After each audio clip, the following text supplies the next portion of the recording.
Good morning, everyone, and welcome to the Namaste Center.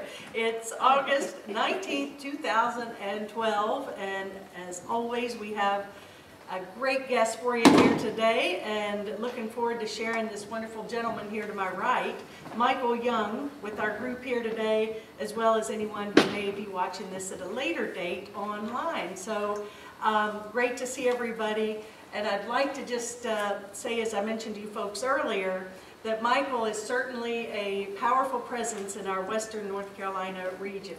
I've heard about him for a long time. I know he has many fans and has transformed many lives. So today I'm sure he'll touch us, and we'll be all the better for having you here today, and really grateful that you're here. And I'm going to just tell you guys a little bit about Michael. He's done amazing things. And then we'll get into a conversation and learn more about how we can actually use his gifts to empower ourselves and each other. So Michael Young is an internationally known facilitator of personal healing with clients on 4 continents. He's a graduate of the Brennan School of Healing, a Society of Souls School of Integrated Kabbalistic Healing, the New England School of Acupuncture, the Center for Intentional Living, the Energetix International College of Bioenergetic Medicine. He's attended the Academy of International Bioenergetic Sciences in London, Ontario. He is also a student of Michael Harner, who founded the Foundation for Shamanic Studies in the late 80s and sat with Red Hawk, aka Charlie Tom, and a Uruk elder for 3 years in his sweat lodges in Western Mass.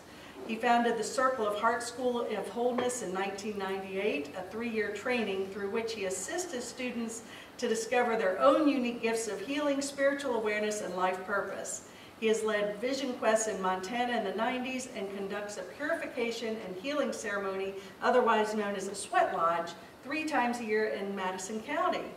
Michael also leads a systemic family constellation one-day workshop called Healing the Wounds of the Family 4 or 5 times a year, and has a private practice in Asheville, North Carolina.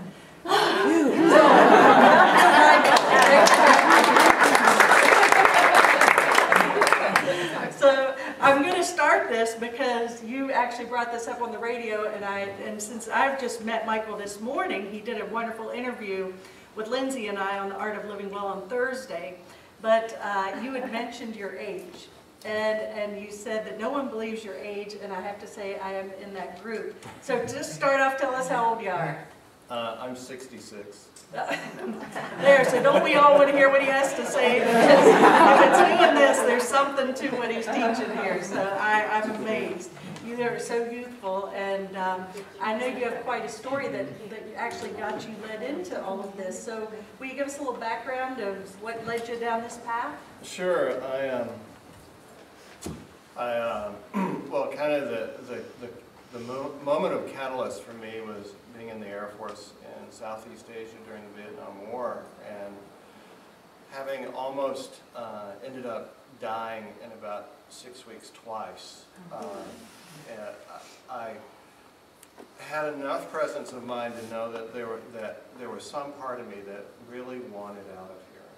That my experience was holding on to life on earth by my fingernails, and the rest of me was really being pulled back into the spirit world. And that I saw that there were other people that were doing better under the same circumstances that I was in than I was. And luckily, there's enough of a fighter in me that I took that as a challenge, in the sense that when this all came into focus for me, that evening in my hooch, with everybody else gone, I got down on my knees and I prayed to the Creator. I was probably maybe 24 years old.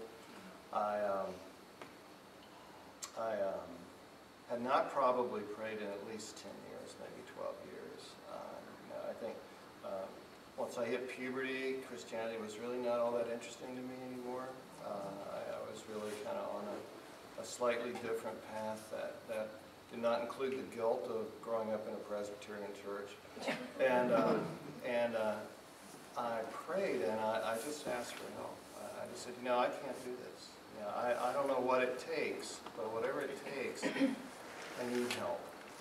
And I went to bed in my bunk, and when I woke up in the morning, I knew I'd been heard. I felt completely different inside myself. And later, I came to realize that, you know, when you're really sincerely in that place, that the Creator is a total sucker. And will come from one side of the universe to the other side to meet you when you're in that place and lift you up and help you. And that's what I experienced. And I didn't know what that meant until I got back to the United States, and I was stationed in Northern California, and we had a junior college there, and I took a yoga class with a young woman there who was from India. And she took me to Ananda, which was a 300-acre community of spiritual folks who were followers of Paramahansa Yogananda. And to be one weekend in that community of people who live from here rather than here or here just completely blew my mind. And my kind of biological response was, oh my God, there's more. There's more. And I bought the book, The Autobiography of a Yogi, when I was there. And that was the beginning of me beginning to put myself back together. I was very shattered by my military experience, and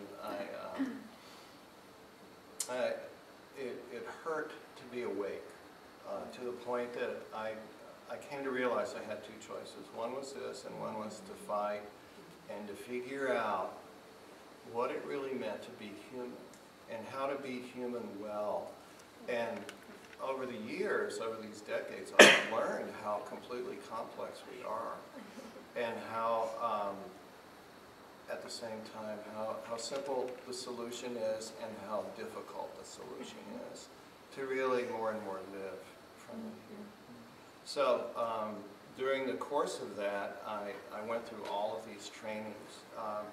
I'm a Pisces, I have Virgo rising and a Gemini moon, and that Gemini moon was like, oh my God, let's study this, let's study that. What about this? Yeah, so the eternal curiosity of my Gemini moon has pushed me and pulled me to learn all these different modalities, all of which I was attracted to, like all healers are, because they want to heal themselves, you know. And what makes a healer a useful facilitator is just the fact that they have gone through whatever the internal passages for them are, come out the other side and realize and become familiar with the inner territory of how to heal.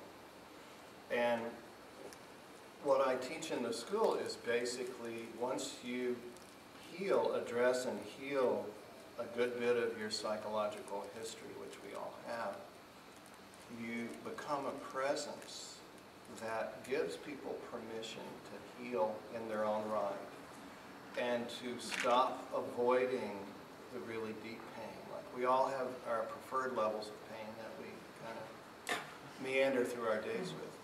But the deep transformation takes place when you go deep, deep, deep, deep, deep into the pain that you've walled off, most of us, in childhood. And if you read Ken Wilber, he says, you know, the way up is the way down. And the way down is into that non-preferred pain that most of us had to wall off to survive as children.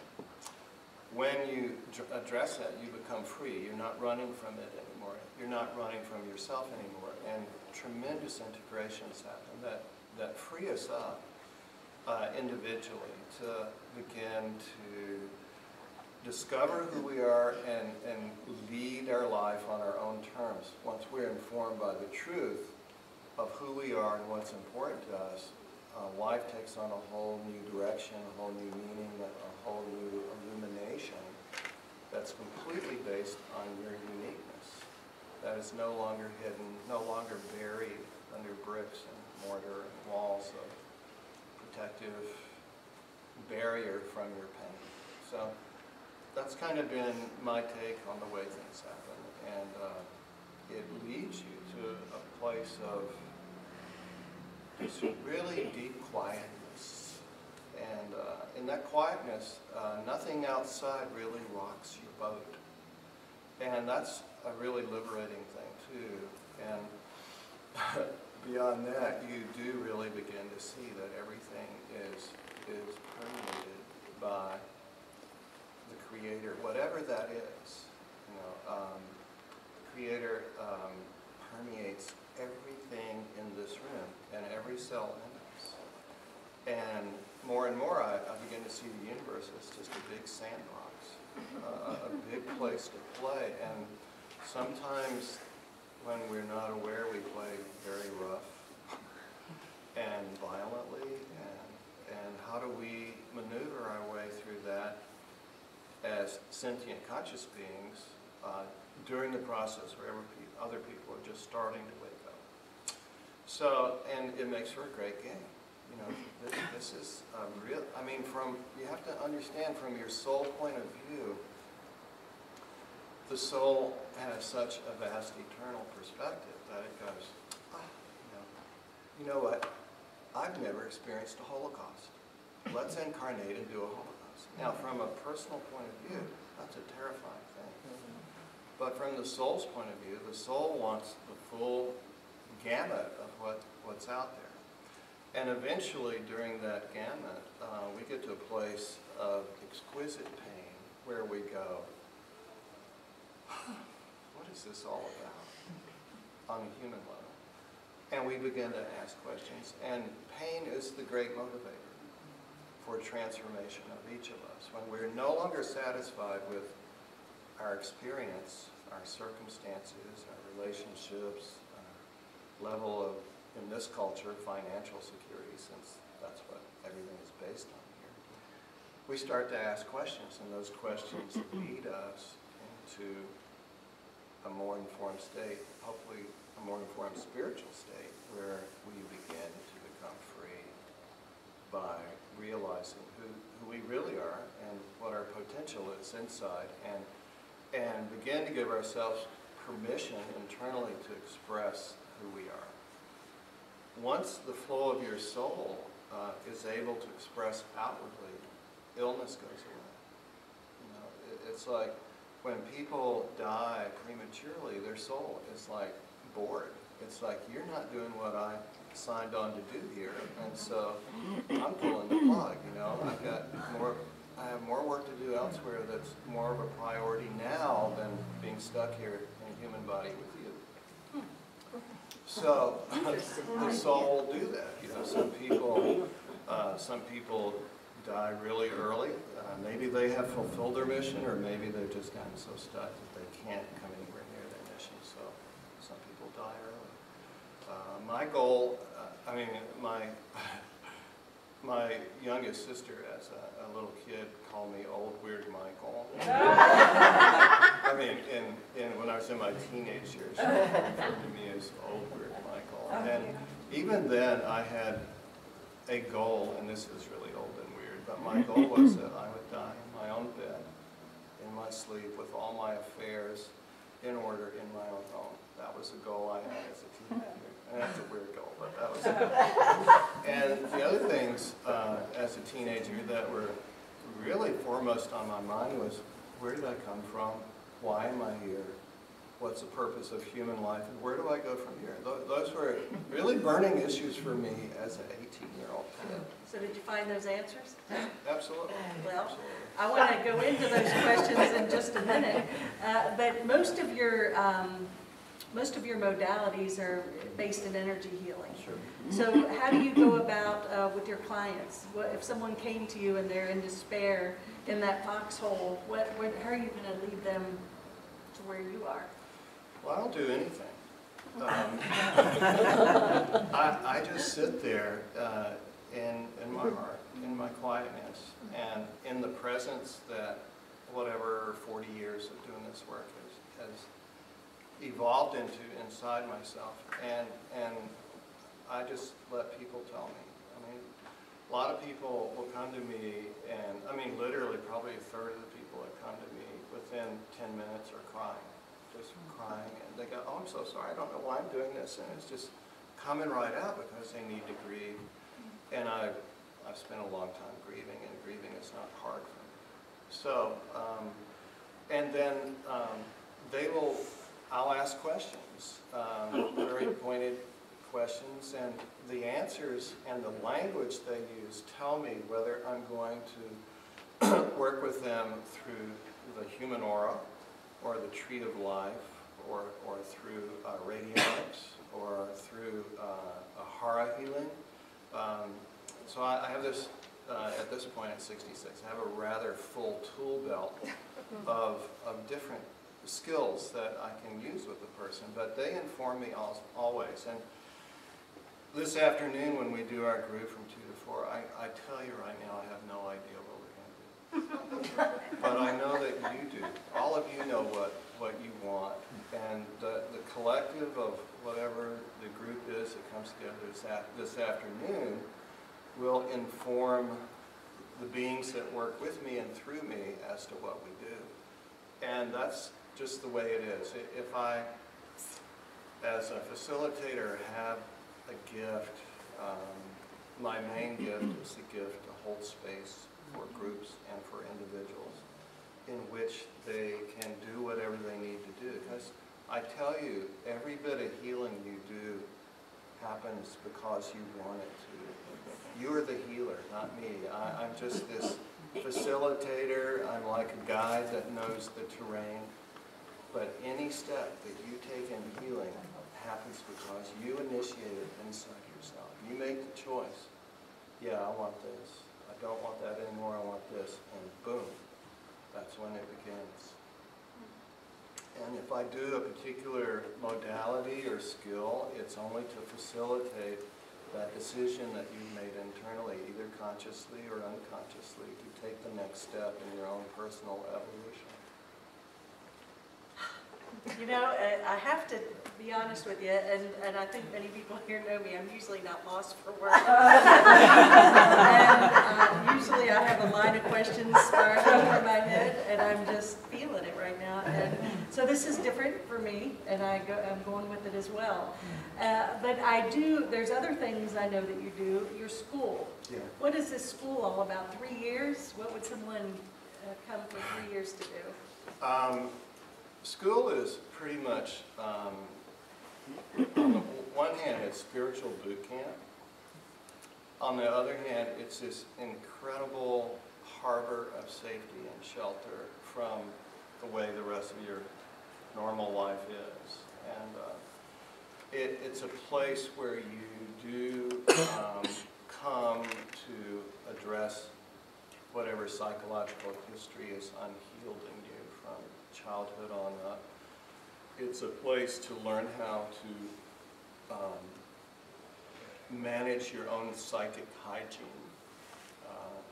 And I hope you know what I mean by that.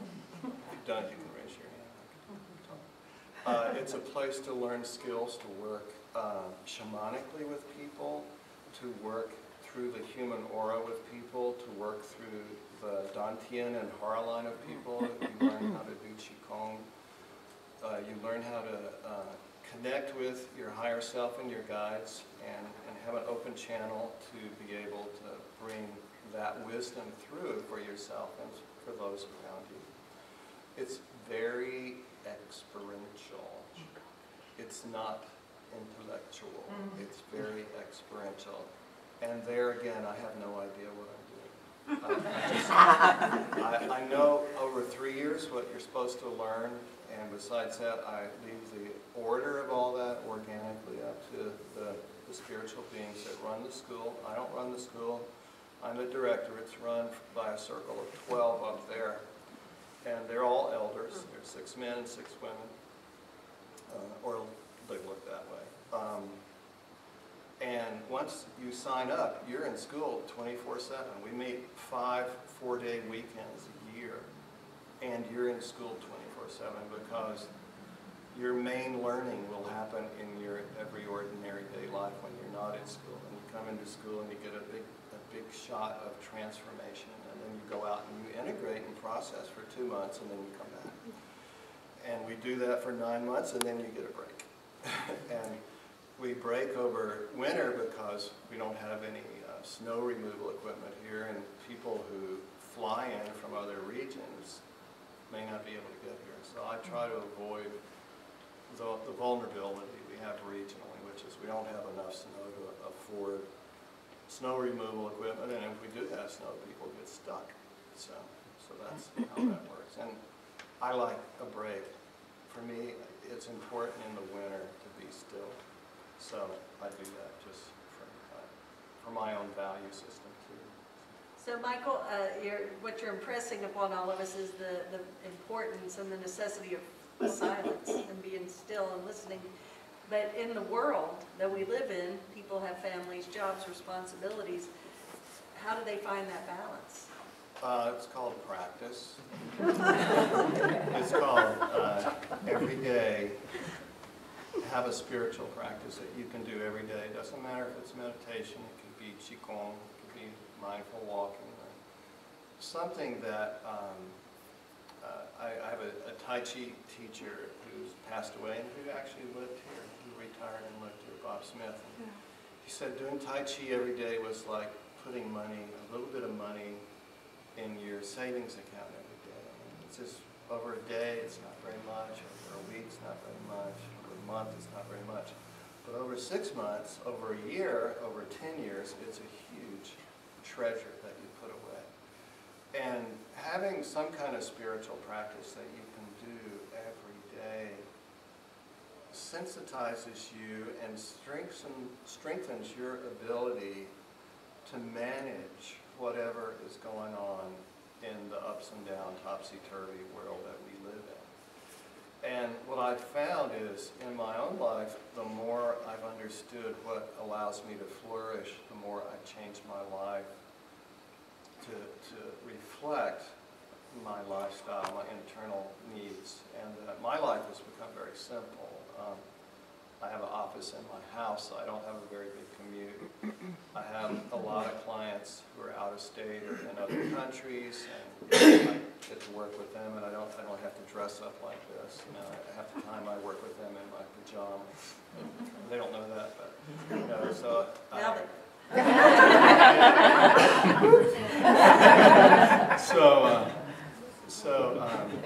It's just. We all have to find our way, and it's not a thing like that. You know, I tell all my new clients, I say, you know, this is not an event. This is a process. You did not get to be this place in your life in 90 minutes or 75 minutes. Your whole life has gotten you here, and to unravel to get you to a much freer place, it's going to take some time. And that's true on every level.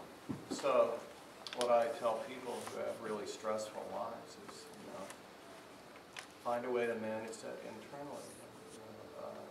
This afternoon we'll do a heart meditation that is a real powerful way to antidote the life, the culture, and the society that most of us are subjected to. And as a side, last night I watched this movie, I think it was made in 2006, called Across the Universe. And from the looks of most of us, we're baby boomers here. And this is a movie that is a story of our generation going through the Vietnam War, and all of it is done to music written by the Beatles. And it's just astoundingly beautiful, and watching it I realized, you know, boy, we have been subjected to a lot of stuff that was not in our best interest or the best interest of our country, and really made me begin to think about how decision-making is made at the top among the people that actually govern us. And begin to think, like, you know, how could that be different? You know, how could we as people flourish? What would it take for us to reorganize ourselves in a way that we all get to flourish and be who we are and live without stress and fear? You know, when you live in a capitalist society, if you don't immediately have a way to make money, you're going to die.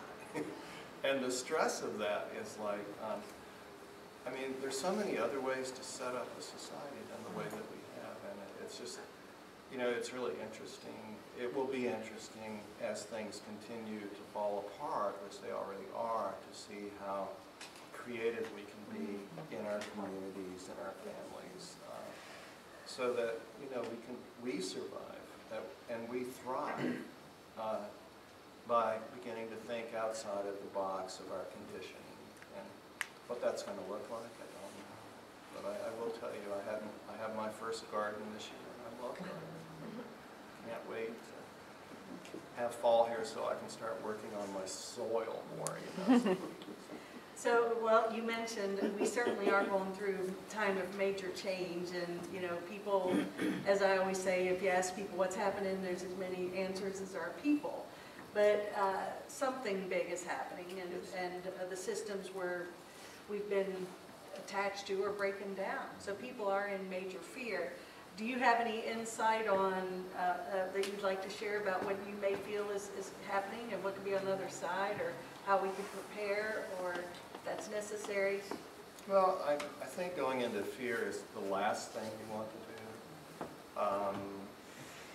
I think, I mean, I ask inside myself, you know, do I need to put food away? And the answer I've gotten is yes, I need 3 months worth of food. So I'm beginning to gather rice and beans and some freeze-dried stuff to have 3 months worth of food for me, and I have 6 months worth of food for my cats. Yeah, it's funny that they became a higher priority than I am, but that's what's happened. And kind of when I feel into it, I just feel like there'll be some disruption in the flow of food from the west coast to the east coast across the Mississippi, and that whatever that is will you know, really impact the whole way we get food, which is most grocery stores have 1.5 to 3 days worth of food in them. And, you know, so if that supply is cut, we will be out of food very quickly, and it's a place where we're quite vulnerable. Other than that, you know, the only shelter any of us have is spirit. You know, if you are connected to your heart in the present, as you lead your life and have that as a life everyday practice, you'll be fine. You'll be at the right place at the right time. The things you need will show up as you need them. You know, if you've never read the 23rd Psalm, even though that's a really, really old psalm, it's really accurate in terms of the level of love and attention that is available to us when we open our hearts and are vulnerable and ask. So, not to worry. So it's, I'd like it to give everyone out here, anyone who'd like, an opportunity to ask Michael a question. Does anyone have a question? Yep, Steph. Yeah, you talked about the soul checks out when it's bored or we're not fulfilling our contract, but can the soul be injured by anything that happens in our earthly experience, or can it be injured at all? The soul is eternal. Souls can be fractured or fragmented, but it takes a horrific event to do that. There are a lot of fragmented souls on Earth right now. A lot of them from the Pleiades. There was some mass betrayal of the race in the Pleiades, and most of the Pleiadians are fractured or fragmented. But there's 7 billion of us here, and part of that being here is there is an opportunity for reintegration. In terms of individual incarnations, there are, how would I say it?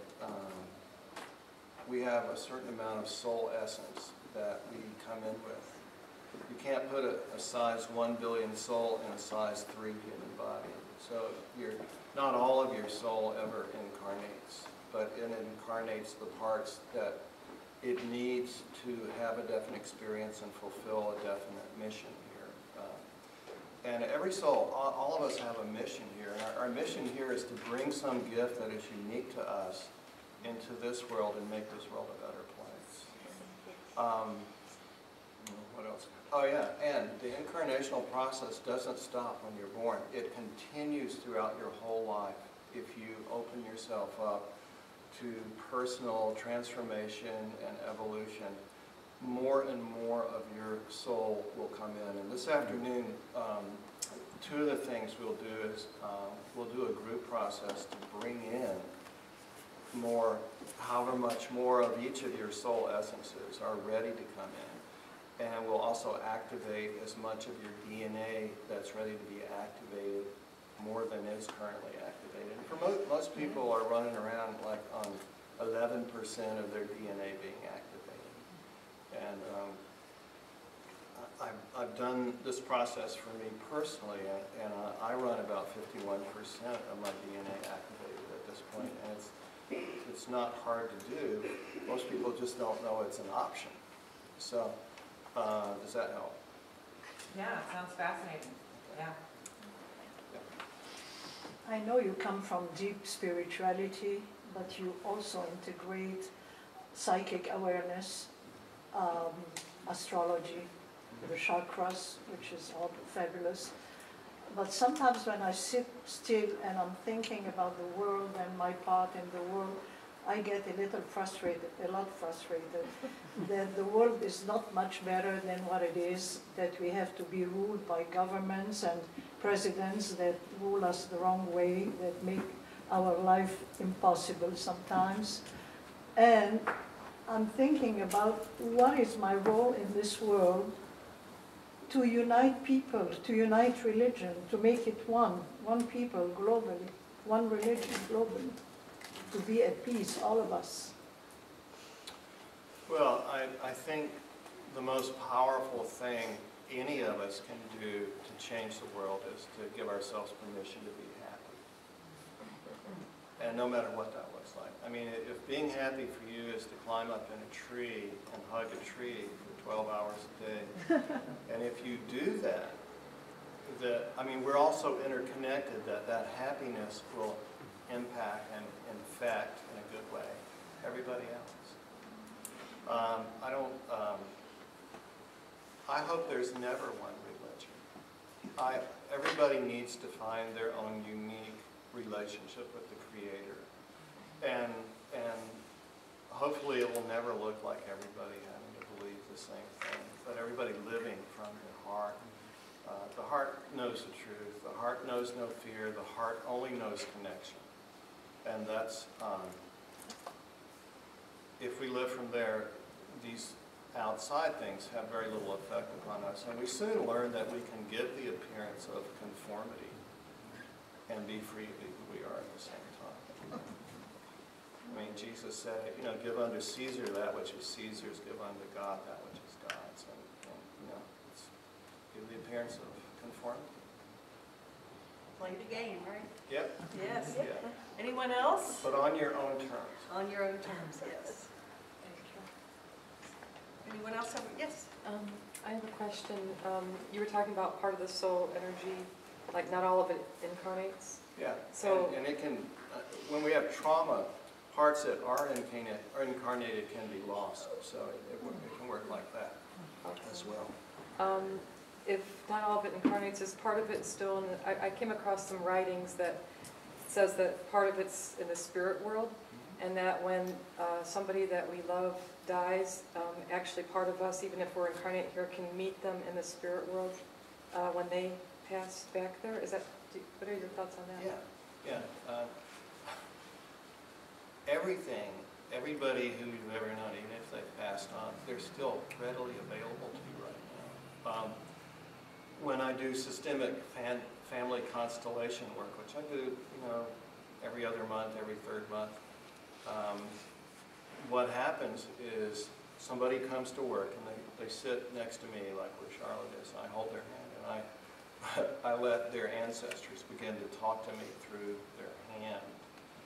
And then I ask them, how can we help you? And it's we, it's not me, it's, the whole ancestral thing. And they tell me a little story, and then we pick people to represent them and key other members of their family, many of whom have passed on.